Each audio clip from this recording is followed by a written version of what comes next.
É mais um dia que nós estamos aqui reunidos para ouvir a Tua palavra, para ouvir a Tua voz.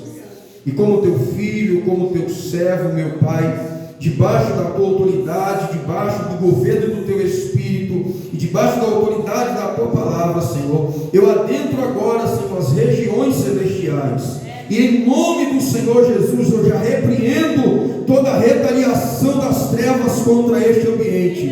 Eu já repreendo, eu já amarro todo o atrapalho, todo o impedimento, toda a distração que Satanás quiser lançar sobre esta igreja, sobre este povo. Em nome do Senhor Jesus, amigo Espírito Santo, Consolador, traga nesta noite, através da palavra de Deus, a iluminação, o entendimento naquilo que o Senhor quer falar com o teu povo. Abre o coração do teu povo, abre o entendimento do teu povo, e que o teu povo saia daqui abastecido e alimentado, Senhor, pela tua palavra. Eu te agradeço em nome do Senhor Jesus Cristo. Você pode sentar em nome de Jesus. Aleluia. Irmãos, eu quero que você abra comigo, por favor, a sua Bíblia, em Daniel, capítulo de número 1.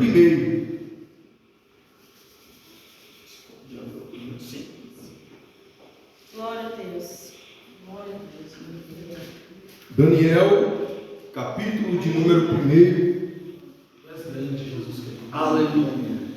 O Senhor, Ele está visitando nesta noite o familiar de uma pessoa chamada Vinícius. Ele está visitando um jovem chamado Vinícius.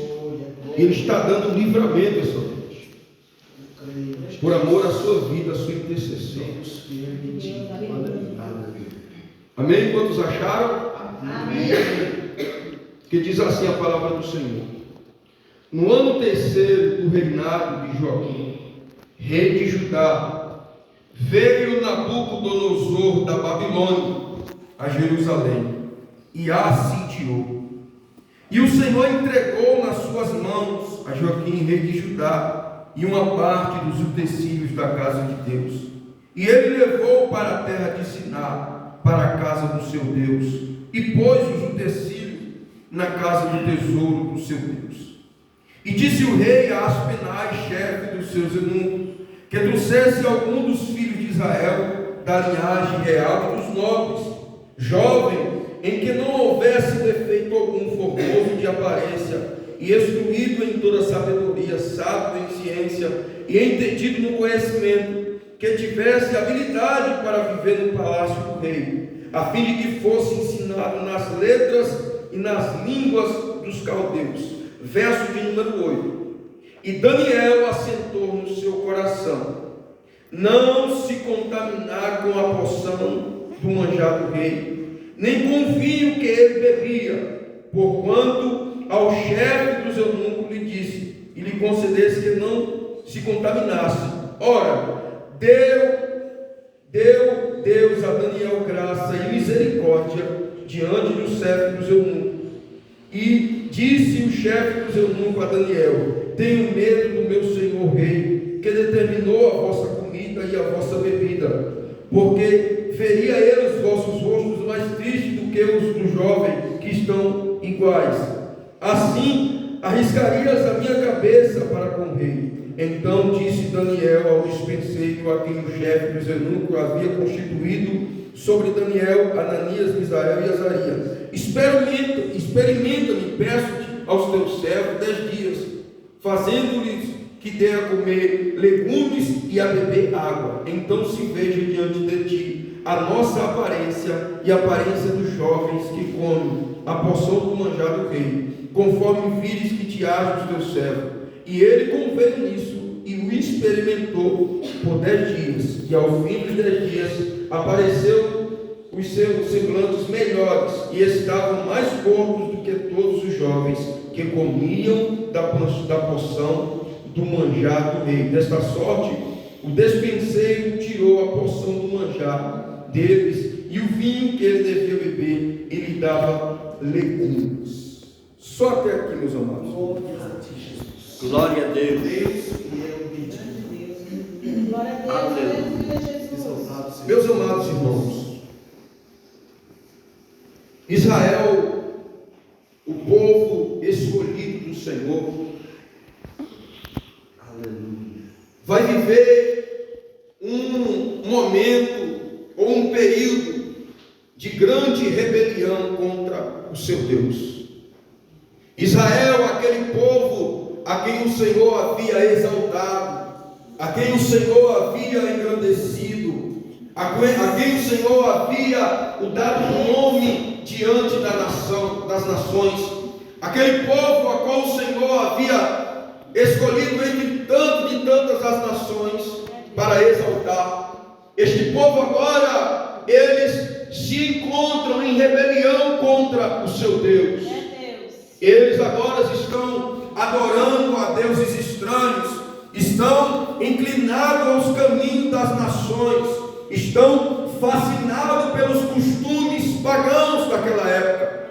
E por este motivo, Deus vai levantar por diversas vezes vários profetas, para que eles viessem advertir o seu povo, para que por intermédio desses profetas, Deus viesse chamar a atenção do seu povo, porque Deus não tem prazer com que o seu povo vivesse longe dele. Deus não queria com que o seu povo largasse a promessa para viver uma proposta. Deus não queria que o seu povo largasse a herança para viver uma corrupção. Deus não queria que o seu povo largasse a promessa de conquista, a promessa de vitória, para viver uma vida de derrota. E era justamente isso agora que Israel iria ter que se deparar. Por causa da desobediência de Israel, Deus ainda foi tolerante com Israel. E Deus vai levantando profetas, levanta Jeremias, um dos profetas conhecido como profeta chorão, porque ele era um dos profetas que sentia na pele, sentia a maldade do povo, sentia a necessidade daquele povo, sentia a situação e o estado espiritual que aquele povo se encontrava, a apostasia, a distância que aquele povo vivia de Deus. Mas ele também trazia consigo uma palavra do Senhor no seu coração, e sempre ele era induzido pelo Espírito do Senhor para falar àquele povo que eles se arrependessem, que eles se convertessem, que eles deixassem as suas más ações, que eles abandonassem os deuses estranhos e voltassem para o seu Deus. Aleluia. Glória a Deus. A gente começamos a entender uma coisa, amados irmãos. Deus, Ele nos ama tanto que mesmo no momento de rebelião, Ele não deixa de advertir ou de falar com você. Já tem um texto na Bíblia que diz, pastor, que assim como o pai repreende o seu filho a quem ama, Deus também repreende o seu povo. E Deus por muitas vezes chamou a atenção do seu povo, porque Ele queria que o seu povo voltasse para a sua posição, e o seu povo foi um povo de coração endurecido. Só que isso, meus amados irmãos, vai custar um preço caro para Israel. Isto vai custar um preço muito caro, porque por essa desobediência impertinente no coração de Israel, por Israel perseverar com o seu coração, por Israel perseverar com a sua vida de pecaminosidade, o Senhor vai dizer através do profeta Jeremias que ele levaria o seu povo a cativeiro, que o rei da Babilônia viria e invadiria Jerusalém e o seu povo seria levado cativo. Porém, toda vez Deus falava por meio da boca de Jeremias que se o seu povo se arrependesse, que se os reis principalmente se arrependessem e colocassem a nação em dia, Deus não permitiria com que o seu povo fosse levado ao cativeiro.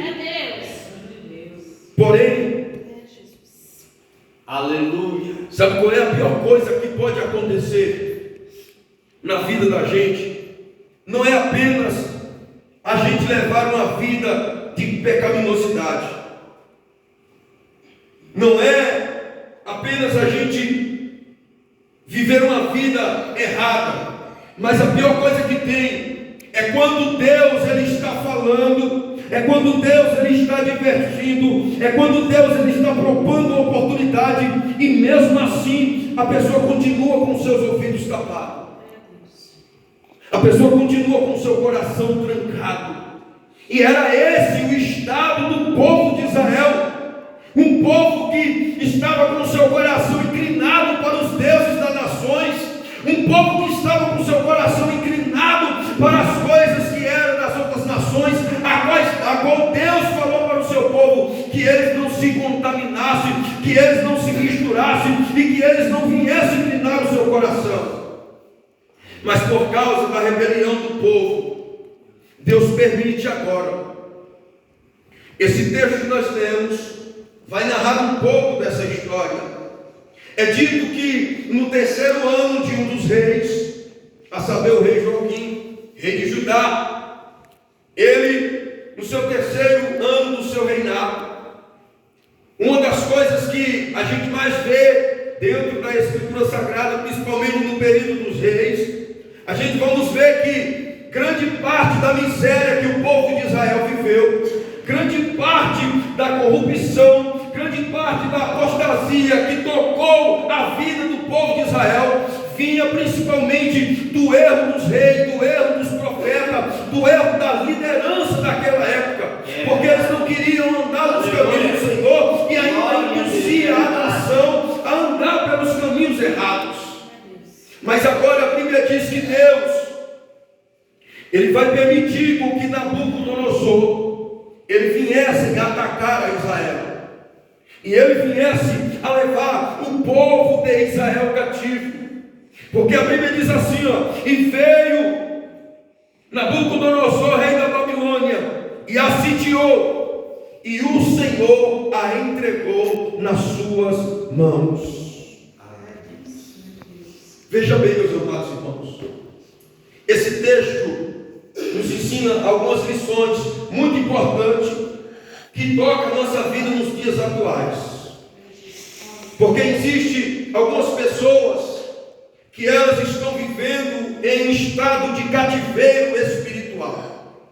Existem muitas pessoas que estão cativas espiritualmente, cativas nas suas almas, cativas em algumas coisas da sua vida.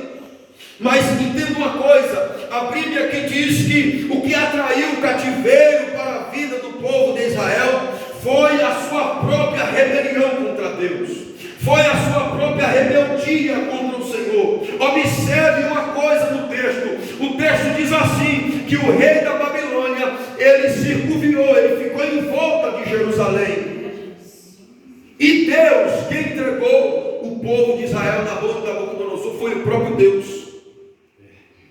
Foi o próprio Deus que permitiu com que Nabucodonosor levasse o povo de Israel cativo, por causa da sua rebelião. Sabe o que é que nós aprendemos aqui, meus amados irmãos?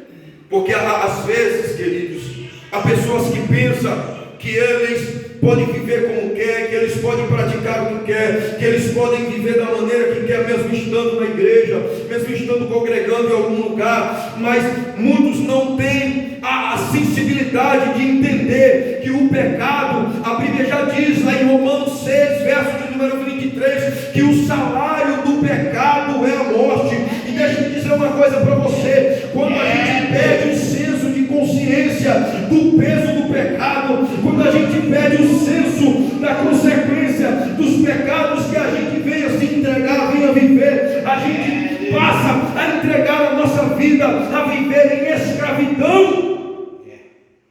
E às vezes, meus amados irmãos, o Senhor permite com que a gente passe por um momento de cativeiro espiritual. O que Deus permitiu com o povo de Israel não foi que Deus pegou e entregou o seu povo à Babilônia para que eles o tomassem conta, o escravizassem para sempre, não. Mas se você ler toda a Bíblia, se você ler a história, você vai ver que Deus permitiu com que o seu povo fosse levado para a Babilônia em cativeiro, para que o seu povo fosse tratado durante 70 anos que eles passaram na Babilônia. Eles aprenderam o que é adorar um único Deus. Eles aprenderam o que é inclinar o coração ao único Deus. Aí quando eles estão na Babilônia, quando eles estão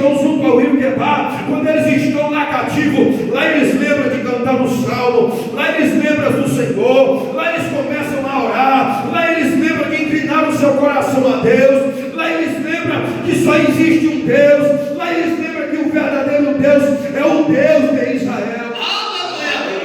Glória a Deus. Porque às vezes, meus amados irmãos, Deus está falando de uma forma carinhosa conosco. Deus está tentando nos levar ao conceito de uma forma carinhosa. E às vezes a gente não entendemos. E às vezes por rebeldia ou por dureza de coração, nós decidimos pegar o caminho mais difícil. Até que hora? Nós resolvemos pegar o caminho mais difícil.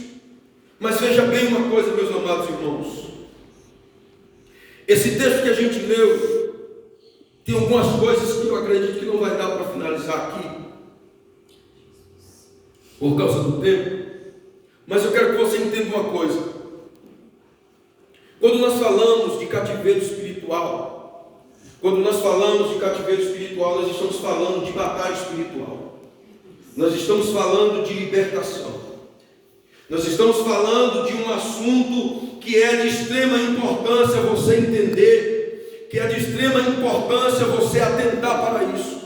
Porque entenda uma coisa, meus amados irmãos, existem muitas pessoas também nos dias de hoje que estão vivendo uma realidade de prisão espiritual tão tremenda que eles não conseguem romper, que eles não conseguem avançar, que eles não conseguem viver uma vida como o Senhor assim quer, porque às vezes existem áreas na sua vida que ainda o torna cativo, que ainda os torna escravo, que ainda os torna oprimido. Há pessoas que estão em um estado de cativeiro espiritual tão grande que nem força para orar essa pessoa tem, ele tem vontade, mas quando ele dobra o joelho para orar, isso aqui que eu estou falando, o Espírito Santo tem direção.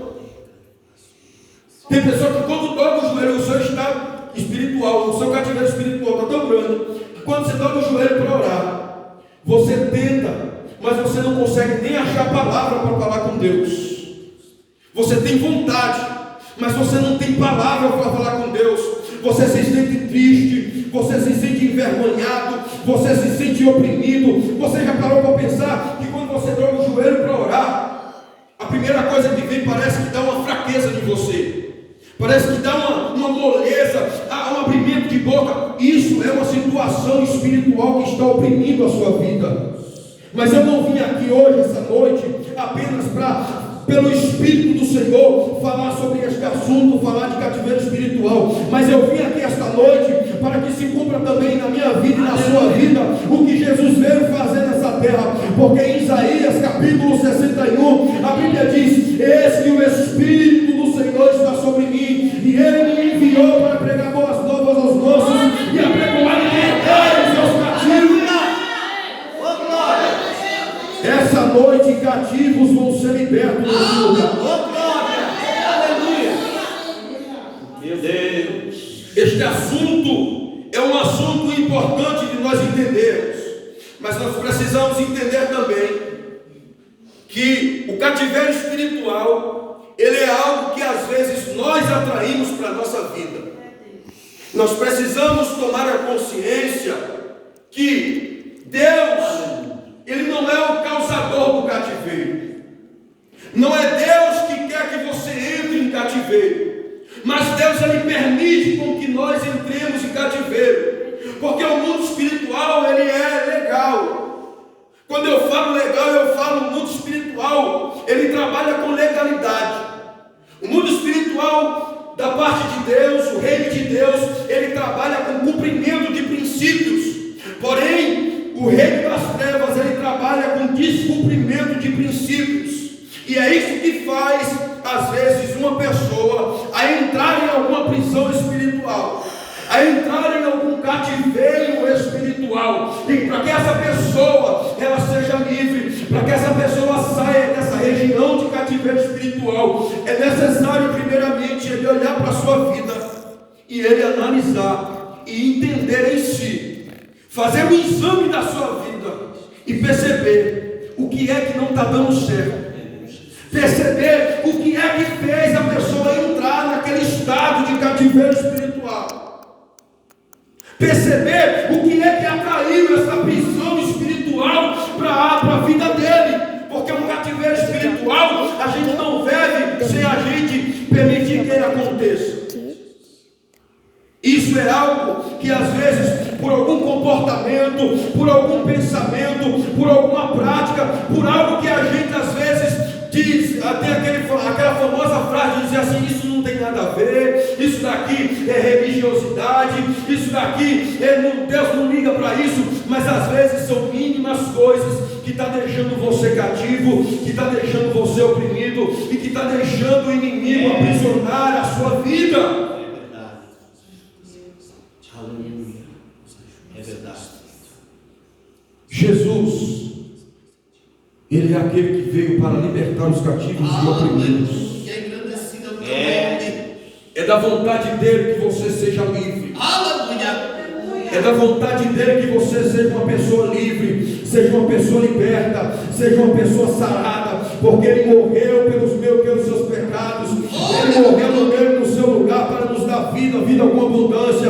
Ele morreu no meio do seu pecado. Ele levou sobre si os nossos pecados, ele levou sobre si as nossas dores, ele levou sobre si as nossas prisões espiritual. Então você não pode aceitar continuar sendo cativo, continuar sendo oprimido do inimigo. Chegou a hora de você bater o pé, chegou a hora de você bater a poeira e dizer: eu não quero mais ser um escravo, eu não quero mais viver como um escravo, eu não quero mais viver nessa região do cativeiro espiritual. É chegado o tempo na minha vida que eu viverei as promessas de Deus e as bênçãos do Senhor na minha vida.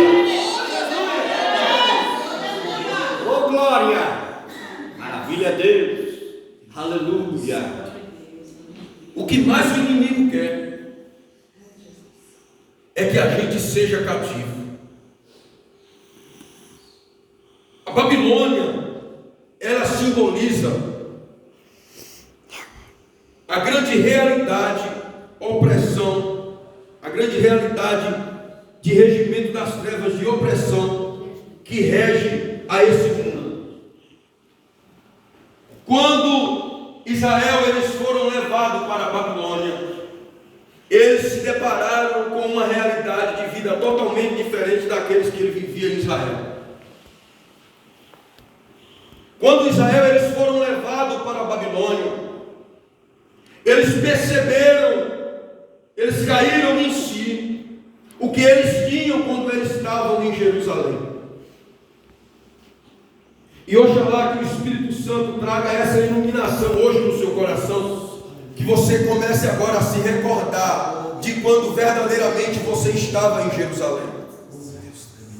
Não, eu vou ser claro para você. Jerusalém significa cidade de paz, lugar de paz. Glória a Deus.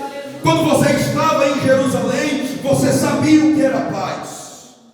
Quando você vivia verdadeiramente em Jerusalém, esta opressão não dominava a sua casa, esta opressão não dominava a sua vida. Quando você vivia em Jerusalém, esta cadeia que estava na sua vida, você não sabia o que era isso. Mas Babilônia, com seu sistema corrupto, ele quer implantar no coração do homem a cadeia e a prisão espiritual para que o homem não viva as promessas de Deus. Agora permita-me, dentro desse texto, fazer com que você entenda uma coisa. Esse texto mostra a vida de 4 homens, que quando nós olhamos para a Bíblia, a história desses 4 homens, nós passamos a entender o que é estar em Babilônia e o que é não pertencer à Babilônia. Aleluia! Aleluia! A Bíblia diz, amados irmãos, que entre estes cativos foram levados 4 homens que na Babilônia marcaram história, e um deles foi um dos homens que Deus colocou o reino praticamente em suas mãos. A Bíblia diz que quando eles são levados para a Babilônia, o rei manda com que um dos seus chefes, Aspenai, eles escolhessem dentre aqueles que haviam sido cativos de Babilônia, dentre aqueles que vinham da linhagem real e da linhagem nobre, que esses fossem separados para servirem na Babilônia. A Bíblia diz, amados irmãos, e isso alegra o meu coração. O Império Babilônico, ele cresceu muito com o passar do tempo, quando ele começou a tomar algumas regiões, alguns países em cativeiro e a domínio. Quando o Império Babilônico começou a chegar em algumas localidades e começou a dominar, o Império Babilônico começou a crescer tanto que eles não tinham capacidade política de governar aquele povo. Então, eles precisavam levantar pessoas para que eles instruíssem, para que eles educassem dentro da cultura caldeia, dentro da cultura babilônica, para que eles ajudassem a governar o povo, para que eles ajudassem a servir como oficiais do rei da Babilônia. E a Bíblia aqui diz, amados irmãos, que entre esses foram chamados 4 homens, que eram de Judá, que eram entre esses